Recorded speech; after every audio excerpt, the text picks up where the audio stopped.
What's going on?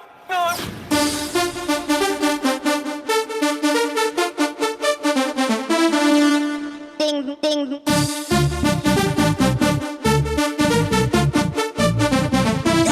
Crazy.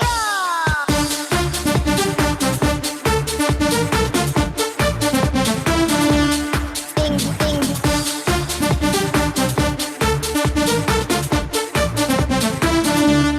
Bam, bam. Ding, ding, ding, ding, ding, ding, ding, ding, ding, ding, ding, oh, oh. Ding, ding, ding, ding, ding, ding, ding, ding, ding, ding, crazy. Breakdown.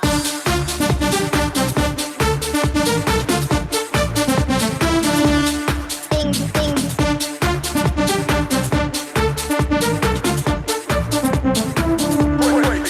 Break it. Break it.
Bam, bam.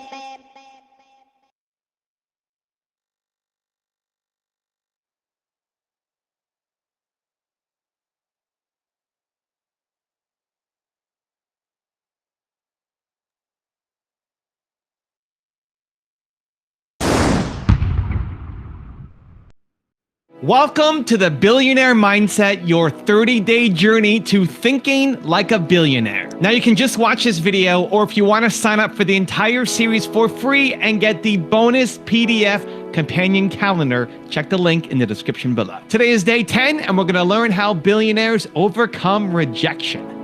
Enjoy.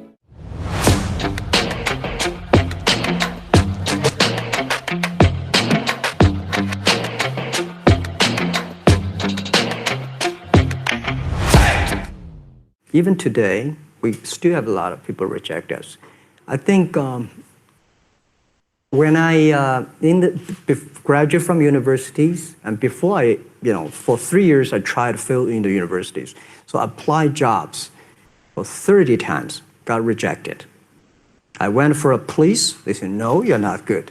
I went to even the KFC. When KFC came to China, come to my city, 24 people went for the job. 23 people were accepted. I was the only one guy. And we went for police. 5 people, 4 of them accepted. I was the only guy that I received it. So to me, being turned down, rejected. Oh, by the way, I told you that I applied for Harvard for 10 times, rejected. I know I'll be rejected. I just want to say that. Yeah, sorry now. 10 times you wrote them and said, I'd like to come to Harvard. Yeah. And then I told myself, someday I should go teach there, maybe. Our first IPO year 2007, when Alibaba IPO'd in Hong Kong, year 2007, we had a lot of millionaires in the company. And I asked my colleagues, we have like 300 people become millionaires. And I asked them, hey, now tell me, you become millionaires because you are smarter than the others? The people said, no. We even cannot find jobs. Right? Because you are hardworking? Yes, we work hard. We find more people hardworking than us, but they did not succeed. Why they're not smart? All the smart people at that time, they went to Microsoft and IBM. And headhunting companies came to headhunt all the best guys from us. And we are the people, nobody come to headhunt us. We have no place to go.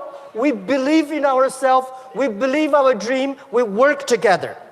So I say, we are the people because nobody wants us. I am the person. Over 30 companies don't want me. Right? So we are the people get used to be rejected. We are the people get used to be say no from the other people. Why people should help you? People help you. That is unusual. People do not help you. That is very common. You should work to earn to be helped. People like us, we are getting used to be criticized. We are getting used to be said no. People say no to you. When people say yes to you, we really appreciate it because it's not, why people should say yes to you. You have to prove. So as an entrepreneur, you have to get used to be challenged, have to get used to be said no by the other people, by the investors, by your customers, by the people. But this is the opportunity. When everybody believes it, you have no chance. When only a few people believe it, you prove it, that's your chance. In the beginning, nobody wanted a Tesla, I can tell you that. When we made the original sort of roadster sports car, people were like, well, why would I want an electric car? My gasoline car works fine. I'm like, no, electric car is better, I should try it. And it was hard to get people to do a test drive. First, nobody knew who we were. Never heard of this company. And I'm like, yeah, we're named after Nikola Tesla. You know that guy? Nope. So for sure we were doing push in the beginning because people said there was no one telling us that they wanted an electric car. So it was not out of like, it was like lots of people coming up to me saying, hey, I really want an electric car. I heard that 0 times. So people were like, it's like, man, we better make an electric car and show that these things can be good, and then people will want them. It's like, I think it was like Henry Ford said, like when we talk about the Model T, it's like if you ask the public what they wanted, they'd say a faster horse. Mm-hmm. So if you did like a big survey and say, well, hey, public, before automobiles, what would you like? It's like, well, I'd like my horse to go 3 miles an hour faster and eat less food and be stronger and live longer and that kind of thing. There'll be basically a bunch of incremental improvements on horse. Because people, when you say like, well, what about an automobile, that car that drives itself? Like, what are you talking about? That sounds crazy. But when you actually make an automobile and give it to people and say, okay, now this is a horse where you can keep it in the barn, and if you leave for a month, it's still alive.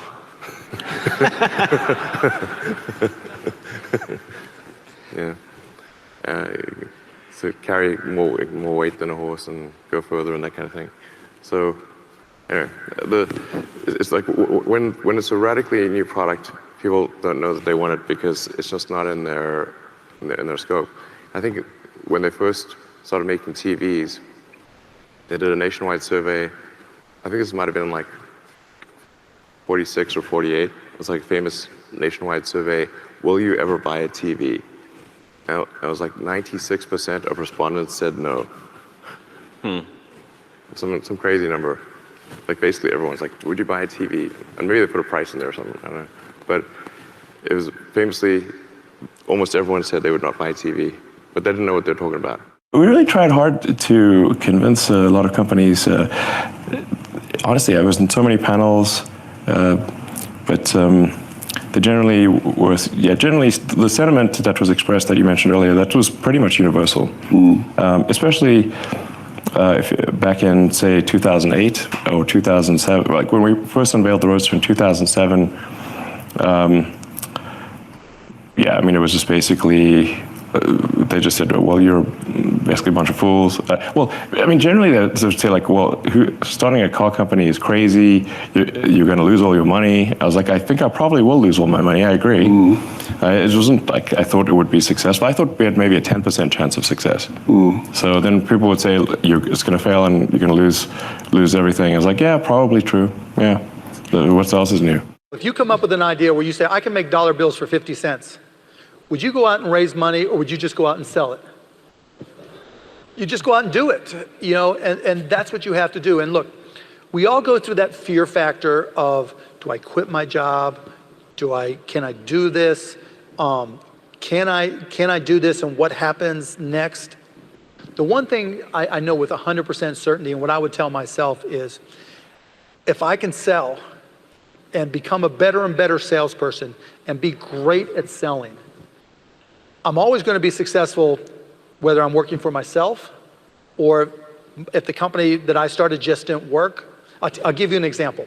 Out of Indiana, before I went down to Dallas, I needed to start something. And I decided that everybody drank milk, and I found this product, powdered milk, that was cheaper, and everybody needed to save money.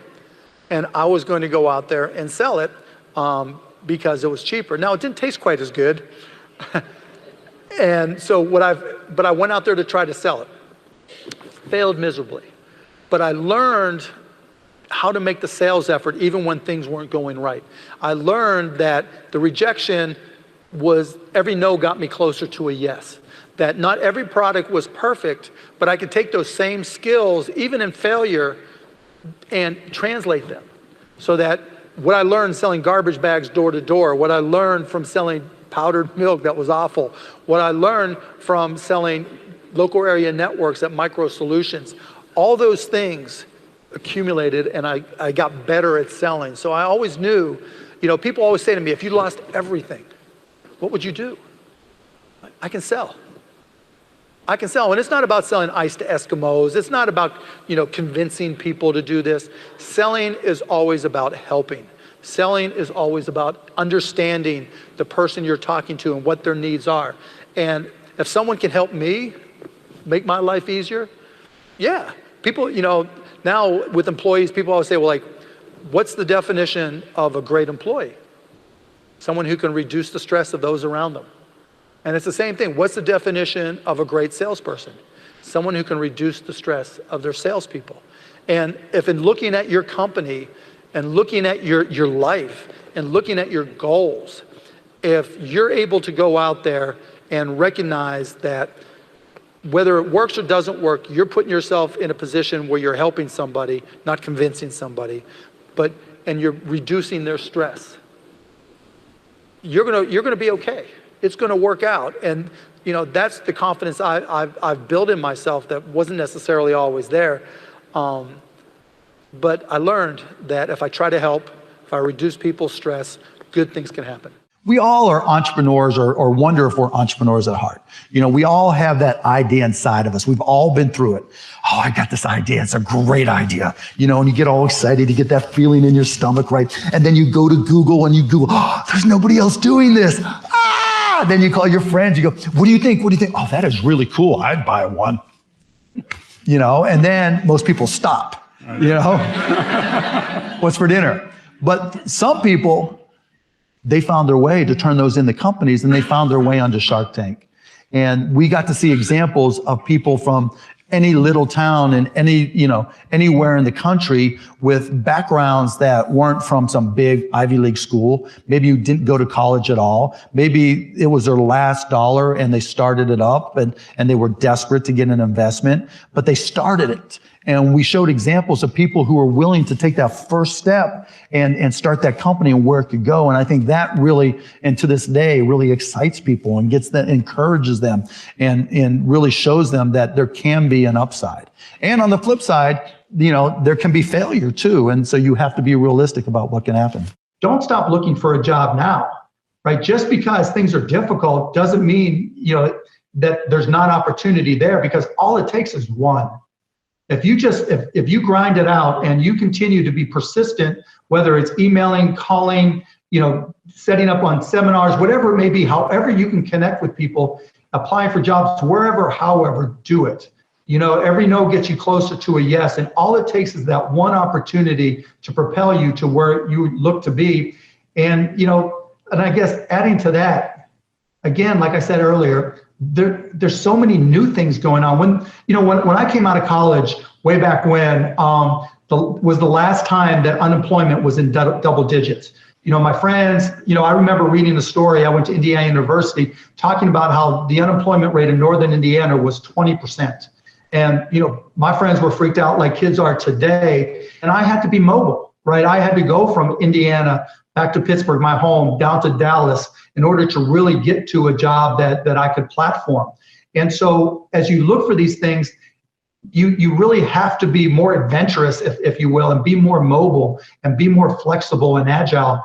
And that's not necessarily a bad thing. You don't have to get the best job. You don't have to get a perfect job. You just have to get a job. And now all of a sudden you're getting paid to learn, and you can platform that just like an NBA free agent, right? They might spend 1 year or 2 years at one team, build their skill set to get better and go to a better situation. Looking and finding a job, looking and finding an internship, looking and building your skill set to prepare yourself for what comes next. There's no better opportunity than now. How do you deal with failure? And what's your advice to young entrepreneurs like me in this case, especially with regards to failure and how to approach it? Yeah, well, if you fail, you really do dust yourself off and get right back in. I mean, you're going to fail at some things. You're going to have some human relationships that don't work out. Fairly significant number of people get divorced. I mean, that's a very big decision to have turn out badly. But I think if you study almost everybody and read Kay's book, Personal History, and everybody fails at some things. I mean, particularly when you're younger. I mean, you do have less experience in evaluating humans and just knowing about whatever it may be businesses. But it is not fatal. I mean, if you're healthy and you live in this, particularly living in this country, there's going to be an opportunity that comes along. I got turned down for the Harvard Business School when I got out of the University of Nebraska. And I remember, I went to Chicago to get interviewed. This is when you travel on the train, and so I spent 10 hours going there. And this fellow looked at me, and about 10 minutes, he said, forget it, Bell. And now I got to go back on the train 10 hours and think, what am I going to tell my dad? What am I going to tell my dad? I mean, my dad always told me I could do anything and everything. Now I've just gotten turned down. But it turned out to be one of the best things that ever happened to me, because then I went to Columbia where Ben Graham was. In fact, it probably even affected who I married, because I took a 1-year course at Columbia instead of 2 years at Harvard, and she might have found some other guy during that time. Almost everything in my life that looked like a failure has either usually it's turned into a success. I mean, the world isn't over. If you have bad luck in health, that's tough. I mean, there's just no getting away. I've been lucky on that. But the other kind of things, if you're healthy and you're bright and you've got decades ahead of you, if something goes wrong, if you find yourself working for the wrong employer and they're doing things you don't approve of, or they're not treating you fairly, the world isn't over yet. You just go out and find somebody else. I'm very lucky to have been in Silicon Valley, and Silicon Valley is very lucky to have been able to benefit from the semiconductor boom, and then software, and now internet and mobile. I think it's there's a huge amount of luck there, but the luck also comes from taking many shots. So many failures. If I told you all the dumb things that I did, we'd have to have a much longer session. And the successes, they often are chance. I mean, I mentioned the Google Brain work that they were just off in the corner. It's like, okay, fine, just do your thing. Verily, which is our subsidiary that does a wide range of healthcare innovation now, really started with this glucose sensing contact lens project. And that was another one where I said, this fellow Babak and Brian Otis who were working on it, and they wanted to put a computer in a contact lens. And I was like, you know what, that sounds crazy, but you go do your crazy thing. You can only have a couple people work on it. I'm not going to give you a lot of resources. But sure, if you put a computer in contact lens, good for you. And yet here they are, a few years later, and they're, running, they're doing serious studies now. They have a big partnership with Novartis and Alcon, and they are, hopefully going to bring those to market alongside with a bunch of other projects that has spawned. And I didn't know anything about that, and I never would have predicted or guessed that. I think we're just lucky to have the environment that tolerates making lots of risky bets and tolerating the failures that inevitably result. My approach to criticism and what I teach and preach inside Amazon is when you're criticized, first look in a mirror and decide.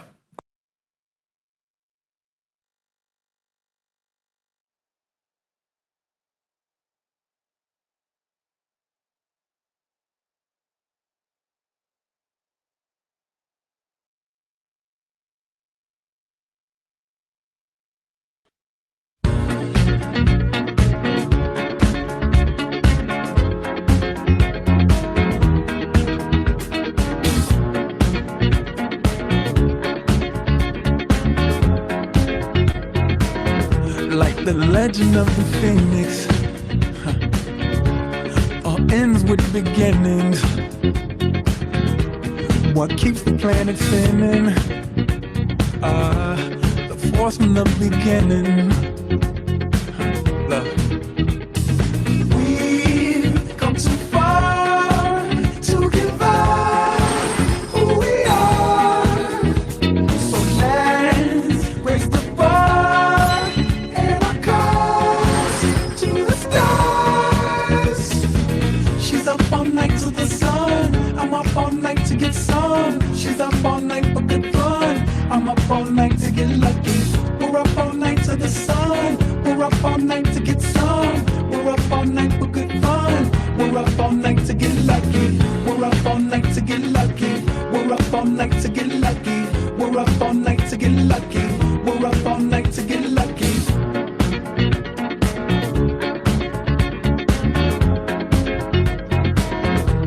The present has no ribbon. Your gift keeps on giving.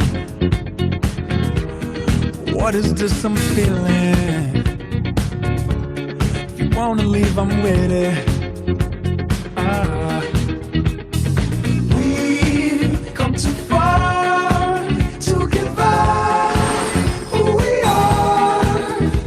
So let's raise the bar and our cause to the stars. She's up all night to the sun. I'm up all night to get some. She's up all night for good fun. I'm up all night to get lucky. We're up all night to the sun. We're up all night to get some. We're up all night for good fun. We're up all night to get lucky. We're up all night to get lucky. We're up all night to get lucky. We're up all night to get lucky. We're up all night to get lucky. We're up all night to get. We're up all night to get. We're up all night to get. We're up all night to get. We're up all night to get. We're up all night to get. We're up all night to get lucky. We're up all night to get lucky. We're up all night to get lucky. We're up all night to get lucky. We're up all night to get lucky. We're up all night to get lucky. We're up all night to get lucky. We're up all night to get lucky. We're up all night to get lucky. We're up all night to get lucky. We're up all night to get lucky. All night to get lucky. All night to get lucky. All night to get lucky. All night to get lucky. All night to get lucky. All night to get lucky. All night to get lucky. She's up all night to the sun. I'm up all night to get some. She's up all night for good fun. I'm up all night to get lucky. We're up all night to the sun. We're up all night to get some. We're up all night for good fun. We're up all night to get lucky. We're up all night to get lucky. We're up all night to get lucky. We're up all night to get lucky. We're up all night to get We're up all night to get lucky. We're up all night to get lucky. We're up all night to get lucky.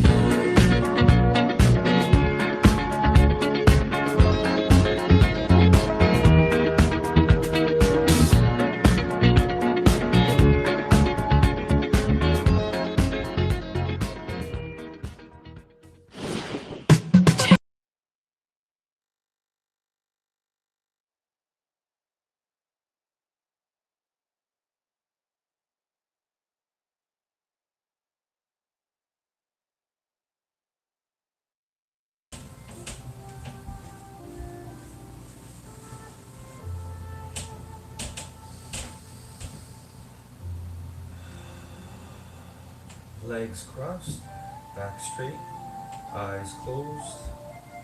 Breathe in through your nose and out through your mouth.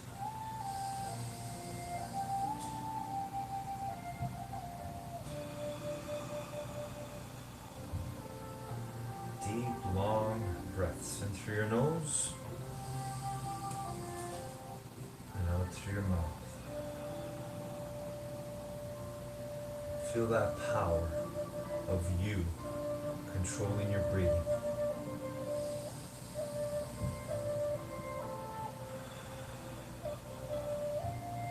That power that's available to you all the time, wherever you are in life.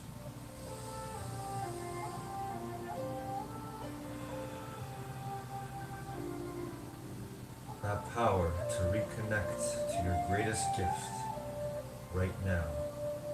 Your presence, your being.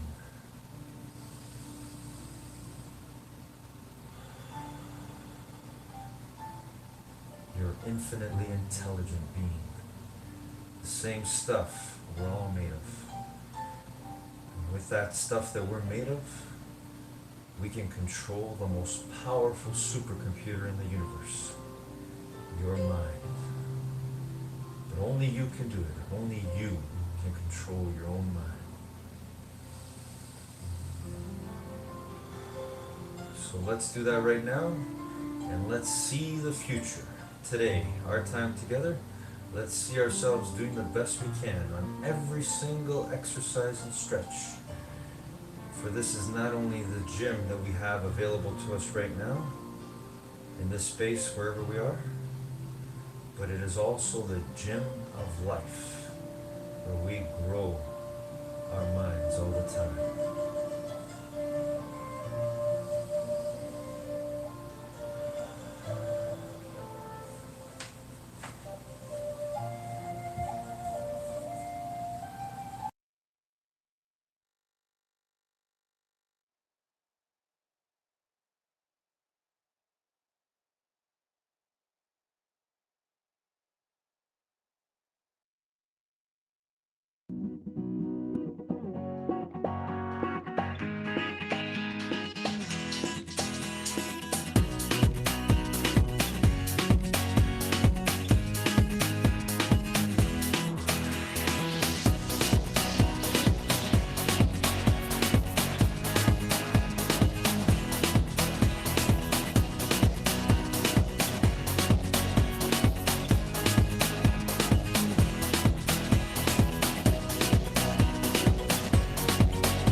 That was a great workout. Now it's time for our cool down. Let's start off with a few cool down stretches. Start off with the shoulder stretch. Take your right arm, place it across your body. You can use your left arm to pull it towards your body gently.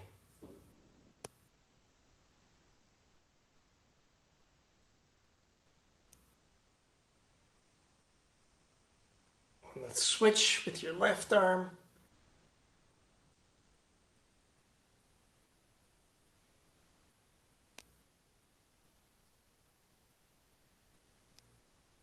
Next, we're going to try an overhead stretch. Arms together, just reach up for the sky.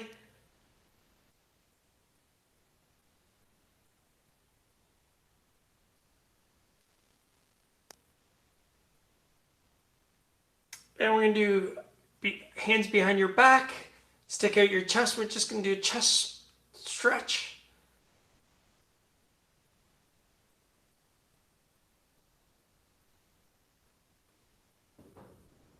Awesome. We're going to go down to the floor in a kneeling position.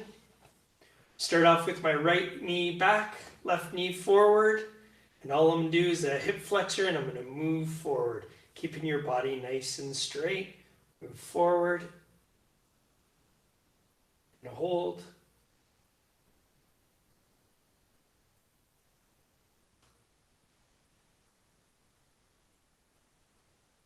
And switch.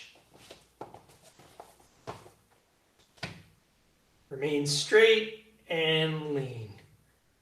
Your front foot is flat on the floor.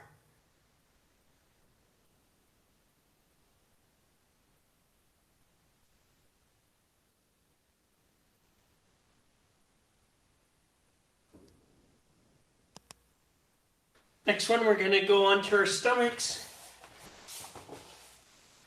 On your elbows, elbows are directly under your shoulders, and we're just going to come up like a cobra.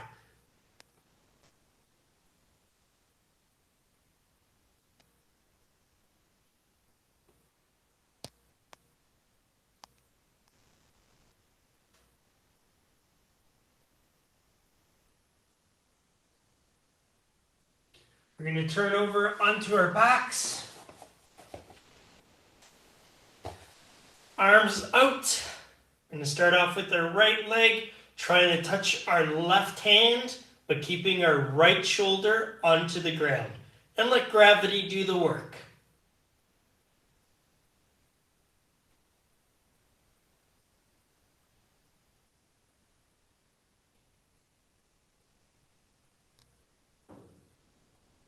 it back. And try left foot, trying to touch our right hand.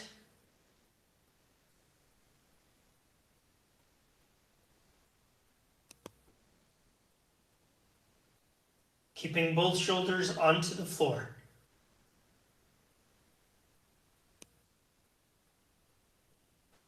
And back up.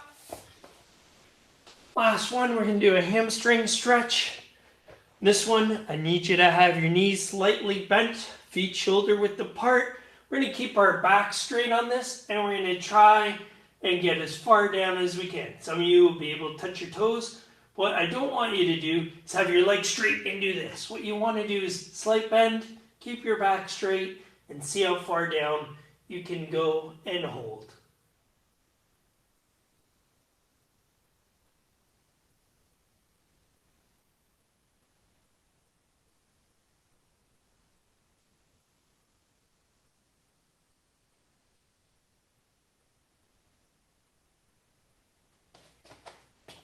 Great job today.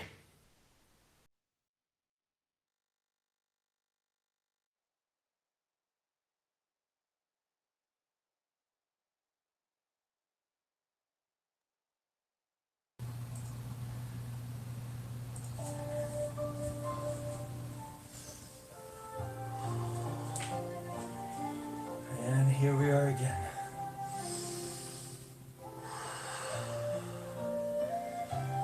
Back to where it all begins.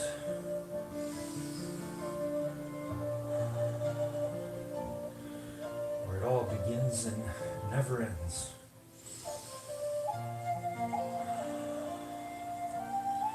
That source, that oneness, that consciousness, that awareness.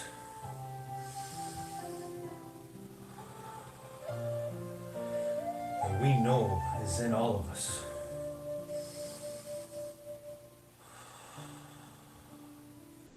That power to determine, to control our minds. You see, nobody else, nothing else in this universe can do what you do every day.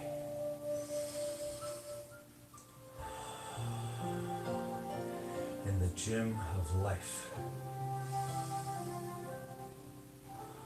Only you, human being, only you, infinitely intelligent being, can do the ultimate. Only you can control your mind, your thoughts, and therefore your feelings. But it takes a lot of hard work. It takes, first of all, believing that you can do it. If you don't believe in yourself, your mind health, your chance at mind wealth is not possible. But that's not the way it was meant to be. You were born to win. Control over your mind, your thoughts. To have and be all you were meant to be. And that means believing 100% in who you really are. And that is the key to your mind health and your mind wealth, your happiness, your freedom, your success, your infinite peace and love towards everything and anything. It's possible. It's all because of you, your determination, united with all of our determination, creates that oneness, that consciousness, determination.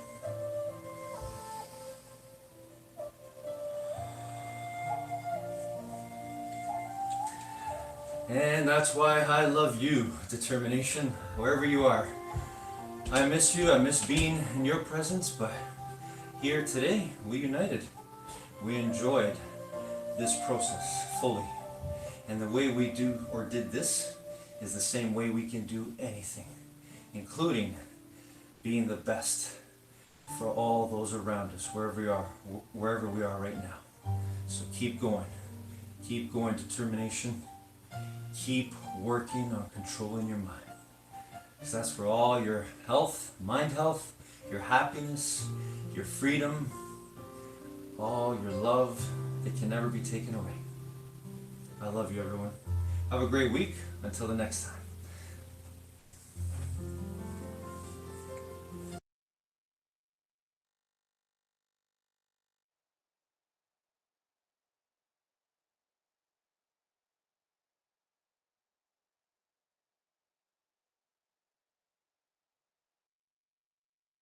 And to bring some coffee, folks.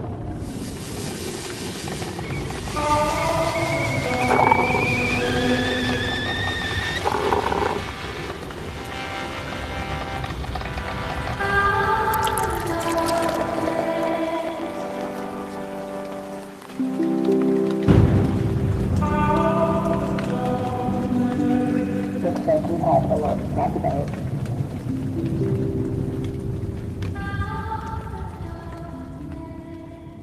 Hey guys, what's up and welcome back to another coffee talk. Today we're doing just a good old OG coffee talk where we talk about just like life topics, you know? Currently sipping out of my Pisces mug. Damn, that's good. And one of the things that I wanted to talk about today is how to turn your doubt into determination. So this has become a theme for today's coffee talk because I feel like it's something that I recently, I guess, just kind of learned with myself. I would say November, December, I kind of talked about it a little bit, but I felt like I was going through a weird phase of just feeling not necessarily down about myself, just very doubtful. I felt like I was filled with a lot of doubts. I was kind of questioning, you know, why certain things were happening, and like, I was just unsure and I felt a little uncertain, and that uncertainty definitely turned into a bit of doubt inside my mind. And even sometimes when you know that doubting isn't helping you and worrying isn't going to get you anywhere, you sometimes just kind of can't turn it off, and it becomes really hard to get up and do the things that like you really want to do when you feel like you're kind of full of doubt, when you're kind of questioning all the time, like, is it gonna work? Is it gonna happen? And how can I get back to feeling so excited and determined and good about what I'm here to do? And so that was like a big thing, I would say, the end of 2019, a big phase, a big theme that was going on for me. And I was really just trying to be aware of the doubts that were popping up inside my mind, and to just not really like overanalyze them, and instead to try and find a way to turn that doubt into determination, to basically face my fears, take the things that were freaking me out and kind of turn them into gas for the tank of just like, nothing's gonna stop me. And so in all of that, and through, I guess, you know, expression, journaling, all of the stuff that I normally do, I've pulled together 5 tips or 5 steps that I would say have helped me turn doubt into determination, and might just actually help you too. So first things first, when it comes to turning doubt into determination, a lot of the times it's about our perspective on not only the world, but on ourselves. So the first thing, or the first tip, is that you are whoever you believe yourself to be. Now, the narrative that you've maybe taken on in your life, it could have come from you, it could come from other people that have maybe said some mean things to you, it could come from your family. It doesn't really, like, okay, it does matter where it comes from, because I definitely think it's important to tie a string to where your doubt is coming from. But to just be aware of the fact that it doesn't necessarily matter so much like what you think about yourself. I mean, it does, but just bear with me. It's just as important to know why you think that way. Like, why do you believe you are who you are? And this isn't about like questioning who you are on an existential level by any means. It's just questioning why you're doubting yourself, questioning why you can't believe that you can do the things that you want to do. And to do this, it causes a lot of, I think that this portion of turning doubt into determination usually should take the longest, because if you actually want to create lasting change and you actually really want to rewire your brain to stop doubting and to start just taking any kind of challenges as just a chance to, like, you know, drive your focus into something, I think that this would take the longest time, because this is like literally going down and rewiring your brain, rewiring the thoughts that you've maybe been playing inside your mind for, it could be a really long time. So if you've got a narrative in your head that says, I'm a failure, I'm a failure, I'm a failure, it's no wonder that you're gonna feel so full of doubt every time you try and do anything, you know? So I guess there's a lot of different ways that you can do this. Like always, you know, journaling and meditation are my two big pillars, I would say, when it comes to not only expressing myself through journaling, but also just being aware of myself, just being aware of the thoughts that I'm thinking, just being aware of why I'm doing certain things. It's not necessarily about fixing them. It's about bringing your awareness to it, just to be like, that's so interesting. I wonder why my brain is thinking that way. I wonder why I did that. Or I wonder why I feel so full of fear. I wonder why, just to become curious about it. Because I think that in order to, you know, not only turn your doubt into determination, but ultimately when you turn your doubt into determination, you're going to change your life. So to change your life, it's not necessarily about pointing fingers, even if it's at yourself. It's just about being aware of, you know, let's say that's the viruses like on your computer that you maybe didn't realize you were downloading. Who freaking cares where the virus came from? Let's just get rid of the virus, right? So it's a powerful thing to know that you are whoever you believe yourself to be. Because if you've been believing things that you know aren't true or don't align with who you want to be inside your core of who you know you could be, then it's time to get rid of those things. It's time to shed those layers. It's time to let that go and to open yourself up instead to believing anything new about yourself that's going to help you get to where you're trying to go. So no matter what your goals are, what your habits are, I did a whole espresso brew last week on how to change your habits that also kind of fits into this too, or this I would say fits into that. I would do this first and then try and change your habits, because once you've turned your doubt into determination, then I really do believe that you can kind of just basically conquer whatever it is that you really want to go for. But we have to change our narrative, especially if it's one that's not serving us.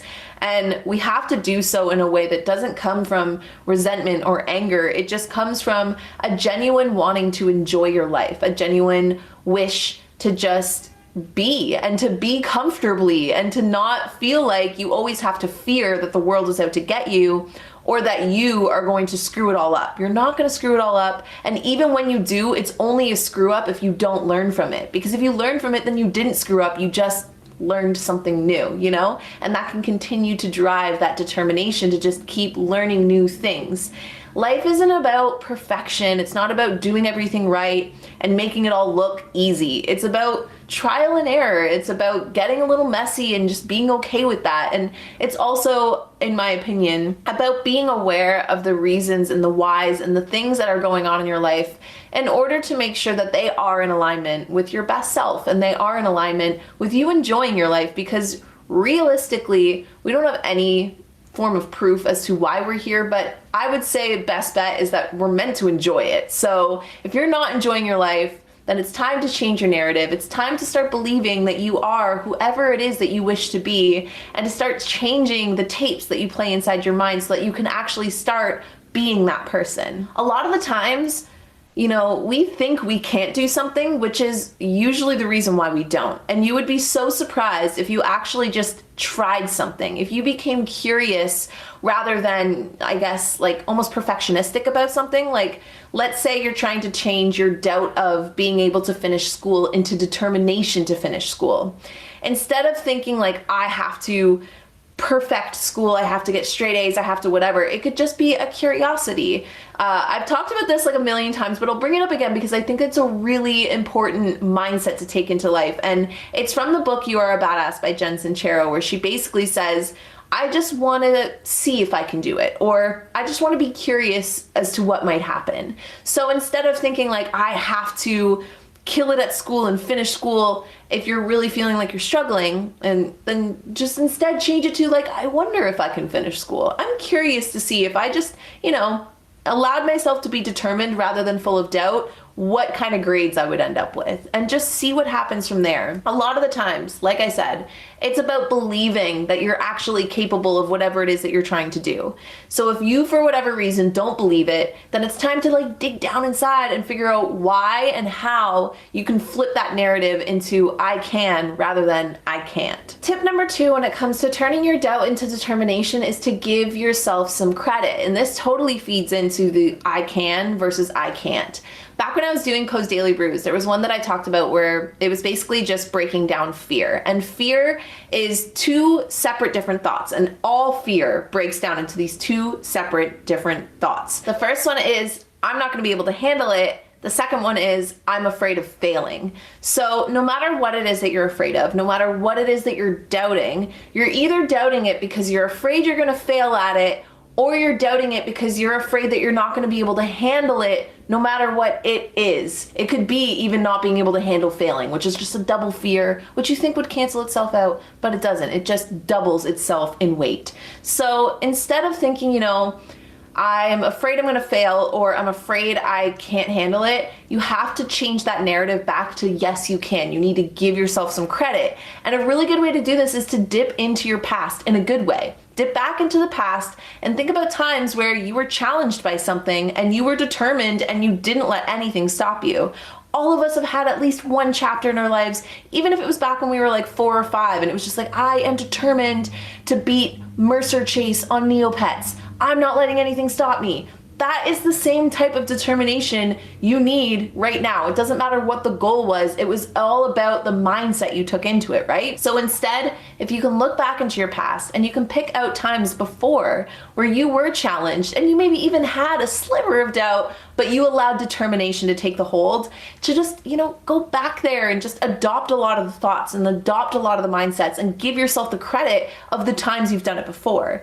Another really important thing too with giving yourself some credit is I find that it helps me a lot to do things that I already know that I'm really good at and do things that I enjoy, and that also helps to give you some credit. If it's something that is totally unrelated to your doubt, it doesn't matter, because it's just more so about feeling capable and feeling competent in your own life. So look at anything that you might be good at and think, why is that so easy for me? Why do I never doubt myself there? It's because you don't have that narrative, because it's something that you're good at. And the more things that you pick out and you notice about yourself that you're like, that was really cool, I'm really good at that, or that time I didn't allow anything to stop me and I was super determined, the more credit you give yourself, the more proof you give yourself that you're going to be able to do whatever it is you're trying to do right now in the exact same way. My third tip when it comes to turning your doubt into determination is to just jump. Now, I feel like a lot of the times when there's something that we're doubtful about or something we're afraid of,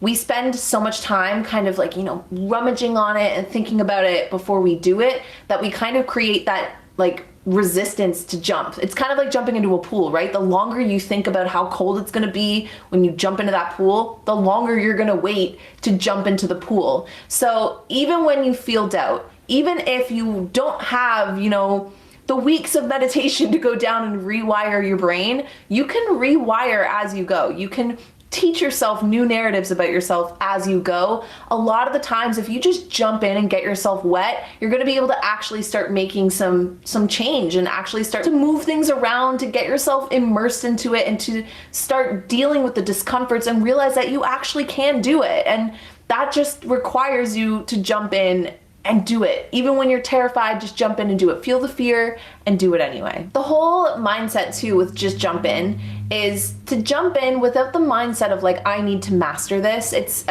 not about like perfecting it or making it look like it's easy. It's jumping in with curiosity. It's like, I don't need to jump in and pretend that the water isn't cold. I just need to jump in and be curious about what it feels like to be in cold water.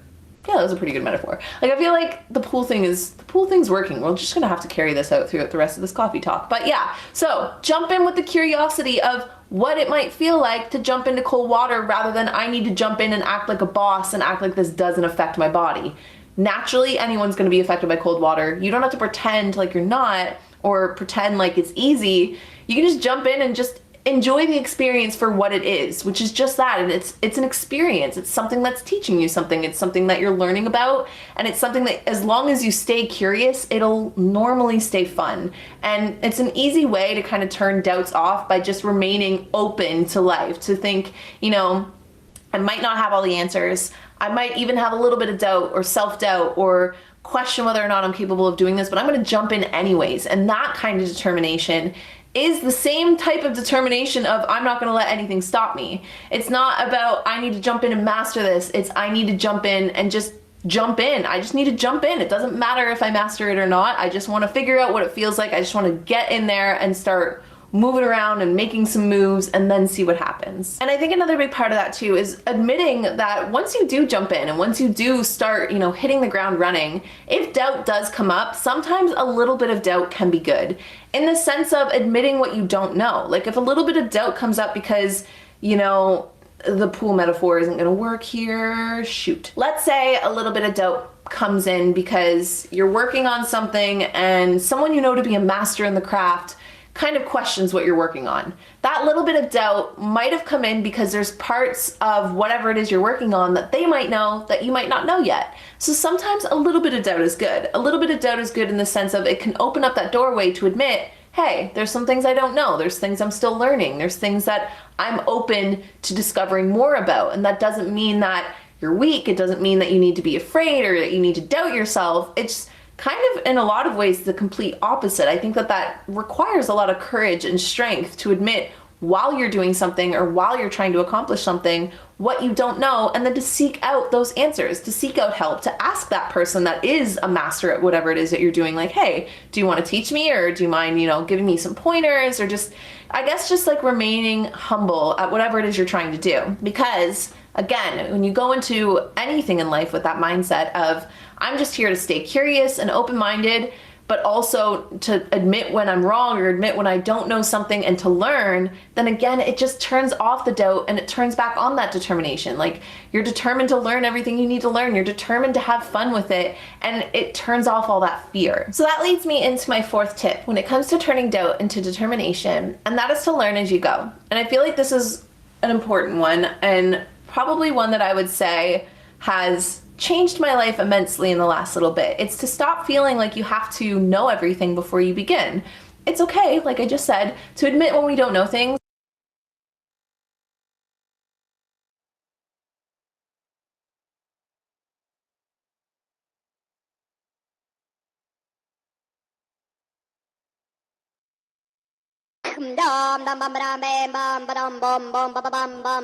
What's going on?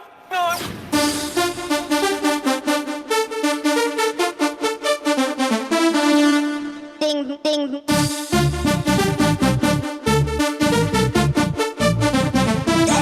Crazy.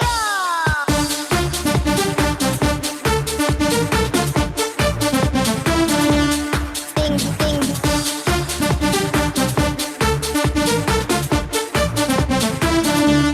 Bam, bam. Ding, ding, ding, ding, ding, bam, bam, bam. Ding, ding, ding, ding, ding, ding, ding, ball, ball. Ding, ding, ding, ding, ding, bam, bam, bam. Ding, ding, ding, ding, crazy.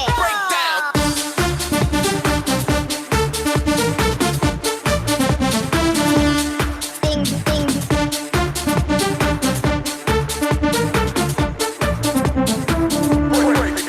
Break it.